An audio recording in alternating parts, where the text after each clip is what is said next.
السلام عليكم ورحمة الله وبركاته. ازيكم يا شباب من شباب تاني اعدادي؟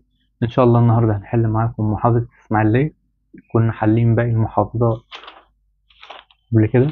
هسيب لكم رابط البلاي ليست اللي على المحافظات في الديسكريبشن تحت. يا ريت تشوفوها، فيها كلام مهم جدا ليكم. متنساش اللايك والسبسكرايب بتاعك عشان القناة تكبر بيكم. بس وتعالى نحله مع بعض. محافظة اسماعيلية واحد بيقول لك مادة صمغية حافظت على الكائنات الحية المنغمسة داخلها من التحلل. طبعا ده القهرمان.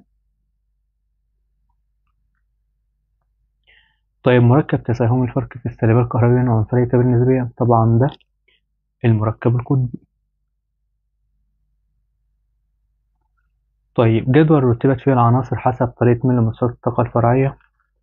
طبعا ده الجدول الدوري الحديث. طيب وزن عمود من الهواء، مساحة مقطعه، وحدة المساحات، وطول ارتفاع الغلاف الجوي. طبعا ده الضغط الجوي. طيب صوب ما تحته خط، وحدة قياس الحجم الذري هو البارمتر. هو البار طبعا. طبعا غلط. البيكومتر. تمام. طيب زيادة تركيز عنصر الزميخ في مياه الشرب يؤدي إلى فقدان البصر.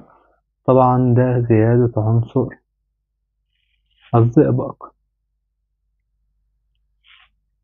الرصاص يؤدي إلى موت خلايا المخ. تمام. تمام. طب أسخن طبقات الغلاف الجوي الميزوسفير. طبعا لا، الثيرموسفير،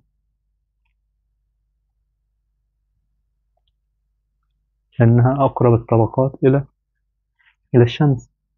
طب نوع الرابطتين في الشكل الذي أمامك، اللي هي رابطة دي ورابطة دي. طبعا ديت رابطتين حاديتين تساهميتين. هي الرابطة دي والرابطة دي. طيب وقيمة الزاوية بينهم طبعا 104.5.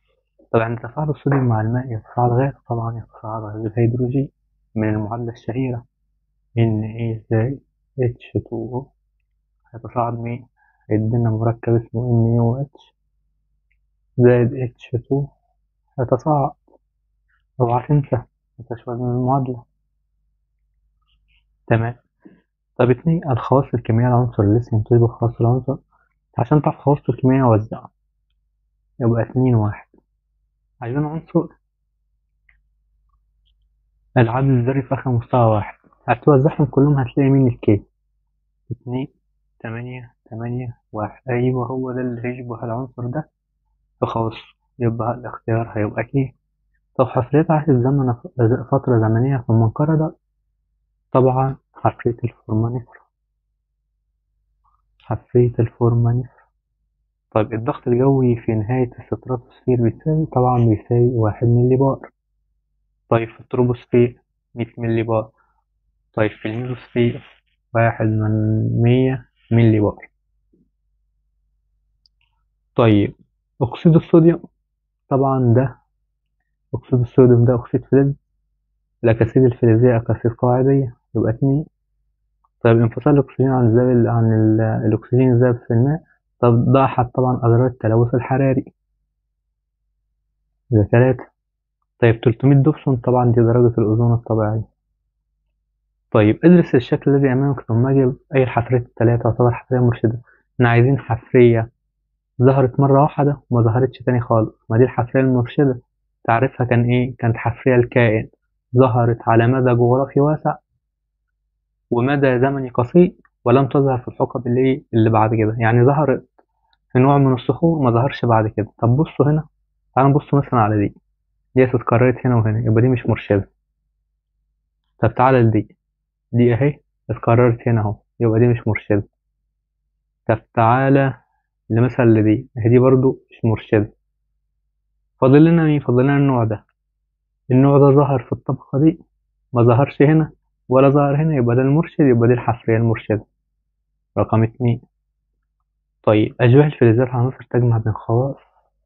طبعا خواص الفلزات واللا فلزات زي الزرنيخ والبورون والأنتيمون. كل ديت مين؟ والسيليكون. كل دي أشباه فلزات. عند تفاعل غاز ثاني أكسيد الكربون مع الماء ينتج حمض الكربونيك. من المعادلة دي CO2 زائد H2O بيدينا H2CO3. طيب يندمج الغلاف الجوي بالفضاء الخارجي في منطقة تعرف باسم الإكسوسفير. طبعا ما تنساش المنطقة دي بيسبح فيها صح الأقمار الصناعية مسؤولة عن البث التلفزيوني. طب النظام البيئي البسيط مثل الصحراء يتأثر نوعا عند انقراض نوع طبعا يتأثر بشدة.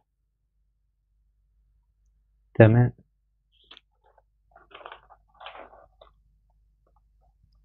طيب يستخدم الصوديوم والمسال في حفظ قرنية العين؟ طبعا غلط، ده النيتروجين. طب عند إضافة النحاس إلى ماء تتصرف بالهيدروجين؟ طبعا غلط.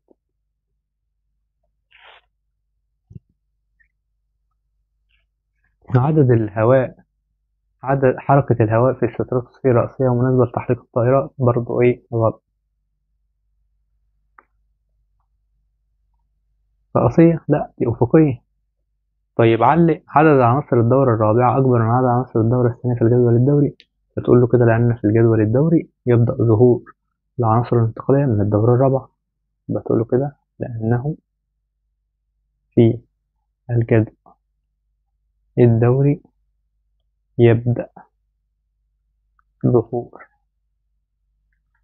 العناصر الانتقالية من الدورة الرابعة. يبقى احنا حلينا ده هنا اهو. اوعى. طيب استخرج الكلمة غير مناسبة. بند خرتيت بند نبات بردي كواجة. طبعا الكواجة والباقي كائنات مهددة بالانقراض. طب فلور يود بروميد ميثايل كلور؟ طبعا بروميد ميثايل والباقي من الهالوجينات. طب الميزوبور الستراتوبور التروبوبور الأيزوبار؟ طبعا الأيزوبار والباقي مناطق فاصلة بين طبقات الغلاف الجوي. طب 4 البارومتر النانومتر البيكومتر البار؟ طبعا البارومتر والباقي وحدات قياس. ماشي، دي وحدة قياس، وحدة قياس الإشعاع البنفسجية خلي بالك وده وحدة قياس الحجم الذري. والبار وحدة قياس الضغط الجوي. إنما البارومتر ده جهاز الضغط الجوي. عارف كده زي الساعة والدقيقة كده، لما نقول لك الساعة كام انت كده حسبت الوقت بجهاز الساعة. ماشي. إنما وحدة الوقت ممكن تبقى ساعة، ممكن تبقى دقيقة، ممكن تبقى ثانية، وهكذا. طيب ماذا يحدث عند إضافة ورقتي عباد شمس إلى ماء مستخدم في التحليل الكهربائي؟ بص السؤال ده.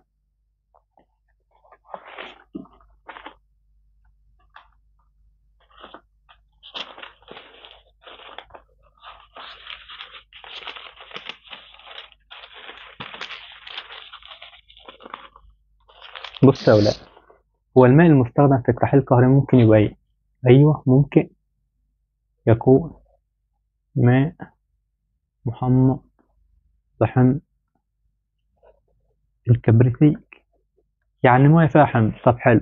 الماء اللي فيه حمض ده، هو الحمض بيعمل ايه في ورقة عباد الشمس؟ ايوه هتقول له كده يحول ورقة عباد الشمس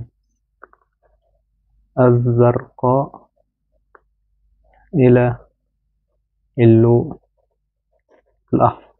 طب ساعات المية دي بتبقى فيها، يبقى الماء أهو فيه كربونات صوديوم. كربونات الصوديوم ديت مادة قاعدية، مادة قاعدية. طب ديت لما تروح لورقة عباد الشمسية هتقول له كده تحول ورقة عباد الشمس الحمراء إلى اللون الأزرق. تمام. طب الصعود الأعلى بالنسبة للضغط الجوي طبعا يقل ب2. الصعود الأعلى بالنسبة للضغط الجوي طبعا يقل الضغط الجوي لنقص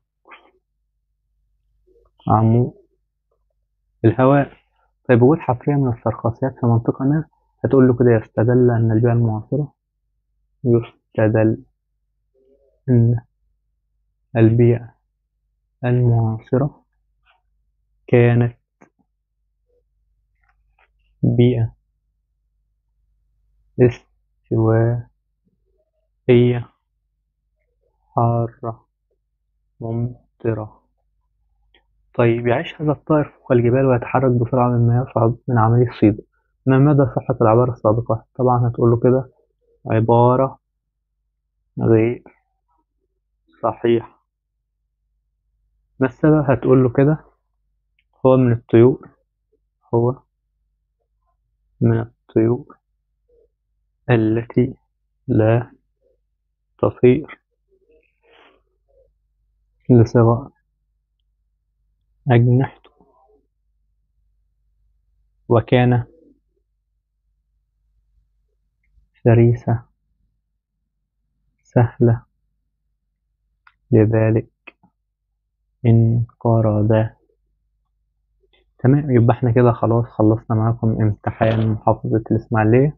يا ريت ما تنساش اللايك والسبسكرايب بتاعك، والسلام عليكم ورحمة الله وبركاته.